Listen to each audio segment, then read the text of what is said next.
भारत की communist party माओवादी केंद्रीय कमेटी प्रेस विज्ञप्ति दिनांक 15 अगस्त 2025। हथियारबंद संघर्ष को अस्थायी रूप से त्याग कर भारत की उत्पीड़ित जनता की समस्याओं का निराकरण के लिए जन संघर्षों में भाग बनेंगे। भारत के माननीय प्रधानमंत्री, गृह मंत्री, माओवादी आंदोलन से प्रभावित राज्यों के मुख्यमंत्री एवं गृह मंत्री, शांति वार्ता के प्रति सानुकूल रवैया अपनाने वाले सत्ता एवं तमाम विपक्ष पार्टियों के नेतागण, शांति कमेटी के साथियों, पत्रकारों एवं जनता के सामने बदले हुई हमारी पार्टी के रुख को इस प्रेस विज्ञप्ति द्वारा हम स्पष्ट कर रहे हैं। 2025 मार्च आखिरी सप्ताह से हमारी पार्टी सरकार के साथ शांति वार्ता के लिए गंभीर एवं ईमानदारी से प्रयास कर रही है। हमारी पार्टी के केंद्रीय कमेटी का प्रवक्ता कॉमरेड अभय के नाम पर मई 10 को स्वयं हमारी पार्टी के माननीय महासचिव एक प्रेस बयान जारी किया था। उसमें उन्होंने हमारी पार्टी हथियार छोड़ने के बारे में उल्लेख करते हुए इस अत्यंत महत्वपूर्ण विषय पर हमारी पार्टी के सर्वोच्च नेतृत्वकारी कॉमरेडों से सलाह मशविरा करने के लिए 1 माह के समय की मांग करते हुए सरकार के सामने सीज फायर का प्रस्ताव रखा था, लेकिन दुर्भाग्यवश उस पर केंद्र सरकार अपने सानुकूल रुख को जाहिर नहीं किया था, बल्कि जनवरी 2024 से जारी अपनी घेराव और उन्मूलन सैनिक हमलों को और तेज किए हैं। फलस्वरूप सैकड़ों की संख्या में सशस्त्र पुलिस बल की तैनाती कर चलाए गए घेराव एवं उन्मूलन हमले में 21 मई को हुई एक भीषण हमले में साहसिक रूप से प्रतिरोध करते हुए हमारी पार्टी के महासचिव कॉमरेड बसवराजू सहित केंद्रीय कमेटी के स्टाफ एवं उनके सुरक्षा गार्ड के 28 साथी शहीद हुए। उपरोक्त परिप्रेक्ष्य में उनसे पहल किए गए शांति वार्ता के प्रक्रिया को बीच में आधा अधूरा ना छोड़कर उनके विचारों के अनुरूप शांति वार्ता को आगे बढ़ाने के लिए हम यह निर्णय लिया और उस पर इस प्रेस बयान को जारी कर रहे हैं।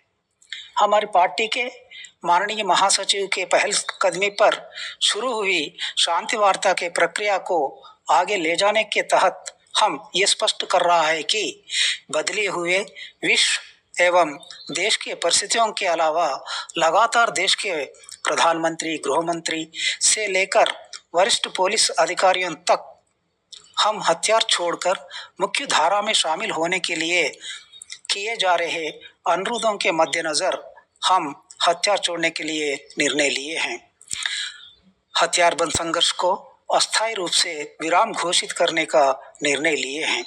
हम ये स्पष्ट कर रहा है कि भविष्य में हम जन समस्याओं पर तमाम राजनीतिक पार्टियों एवं संघर्षरत संस्थाओं से जहां तक संभव हो कंधे से कंधा मिलाकर हम संघर्ष करेंगे।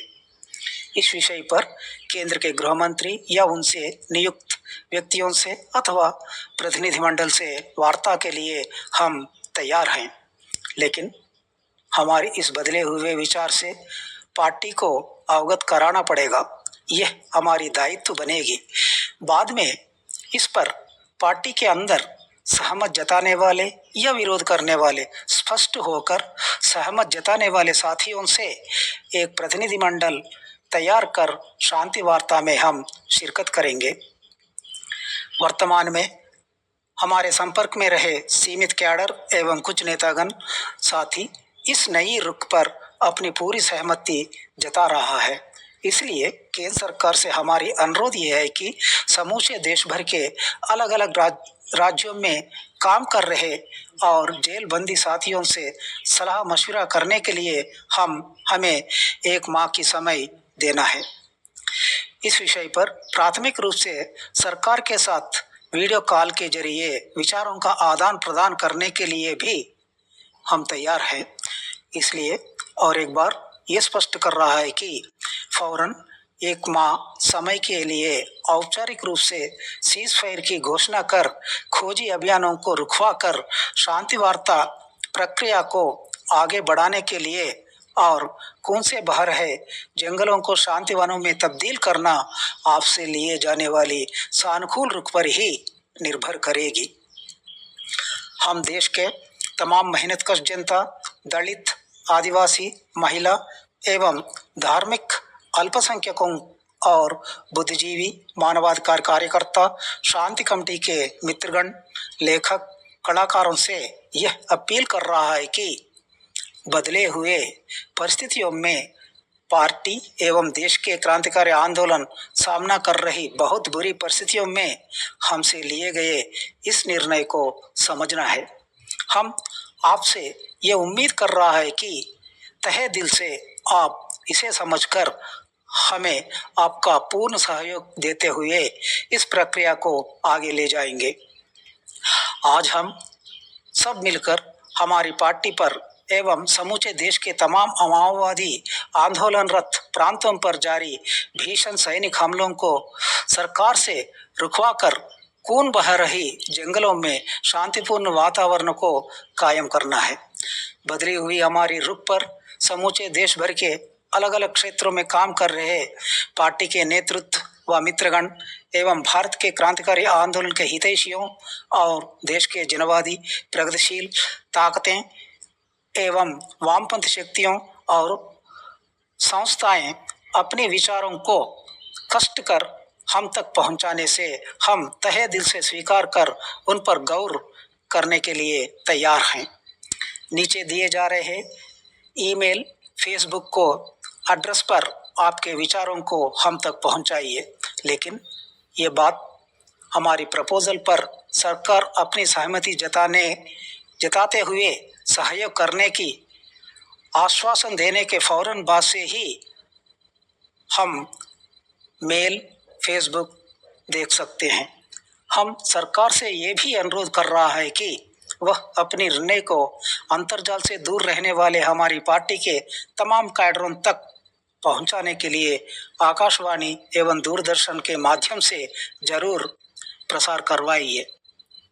विशेष सूचना: 1. हमारी पार्टी के जो भी साथी सरकार से दिए गए समय सीमा के अंदर यदि अपनी अनमोल विचारों को हम तक पहुंचाने में असमर्थ रहने से आप चिंता मत कीजिए। वार्ता प्रक्रिया के दौरान भी आप आपका विचार भेज सकते हैं। 2.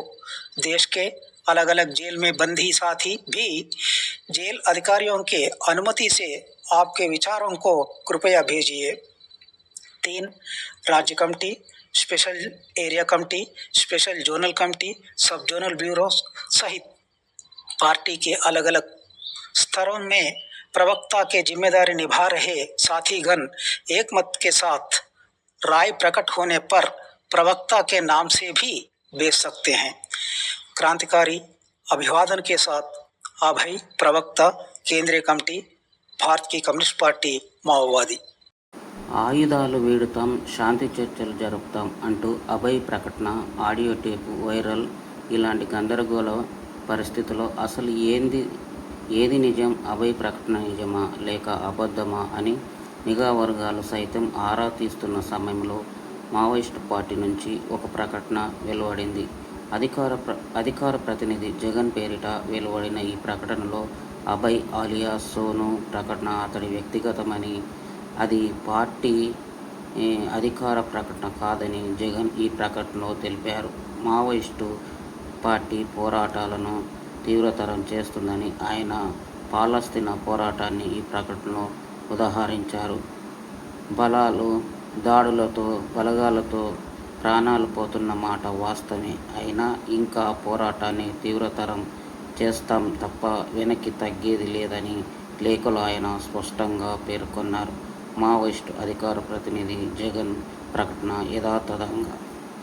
భారత కమ్యూనిస్టు పార్టీ తెలంగాణ రాష్ట్ర కమిటీ కామ్రేడ్ సోను, కేంద్ర కమిటీ అధికార ప్రతినిధి అభయ్ పేరుతో వచ్చిన తాత్కాలిక సాయుధ పోరాట విరమణ ప్రకటన సోను వ్యక్తిగత అభిప్రాయమే కానీ పార్టీ నిర్ణయం కాదు. ప్రియమైన ప్రజలారా, కేంద్రంలోని బీజేపీ పార్టీ విప్లవోద్యమ నిర్మూలనకు ఎప్పటినుంచో పథకాలు వేసుకొని అమలు జరుపుతుందో 2024 జనవరి నుండి కగారు పేరుతో భారీ స్థాయిలో యుద్ధ చర్యలతో నాయకత్వాన్ని, క్యాడర్ను మరియు ప్రజలను కూడా నిర్మూలించే కార్యక్రమాన్ని కొనసాగిస్తుంది.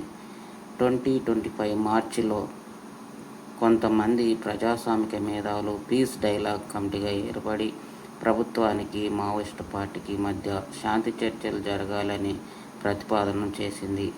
ఆ ప్రతిపాదనకు జవాబుగా కేంద్ర కమిటీ పరిస్థితిని వివరిస్తూ కుంభింగ్లు, హత్యాకాండ ఆపాలనే కొత్త క్యాంపుల నిర్మాణాన్ని నిలుపుదల చేసి శాంతియుత వాతావరణంలో చర్చలు జరగాలనే విషయాన్ని కేంద్ర కమిటీ ప్రకటించింది. కేంద్ర ప్రభుత్వం ఎటువంటి సడలింపులు లేకుండా యుద్ధ చర్యలను కొనసాగిస్తూ రక్తపోటేరులు పారిస్తూనే ఉంది. కేంద్ర హోంమంత్రి బహటంగానే 2026 మార్చి నాటికి మావోయిస్టు పార్టీని నిర్మూలిస్తామని పదే పదే ప్రకటించాడు. మరోవైపున తెలంగాణ, ఆంధ్ర ప్రాంతాల్లో ప్రజా సంఘాల ప్రజలు కగారు యుద్ధ కాండను నిలుపుదల చేయాలని ఆందోళన చేశారు. యుద్ధకాండను ఆపాలని దేశవ్యాప్తంగా ఎంతోమంది మేధావులు, సంఘాలు, ప్రముఖులు విజ్ఞప్తి చేశారు. మిగతా రాష్ట్రాల్లో కూడా కొన్ని చోట్ల ఈ విషయం మీద సభలు జరిగాయి. మిగిలిన అన్ని రాజకీయ పార్టీలు కగారు యుద్ధ కాండను ఆపాలని పెద్ద ఎత్తున ఆందోళన చేశారు. అయినప్పటికీ ఫాసిస్టు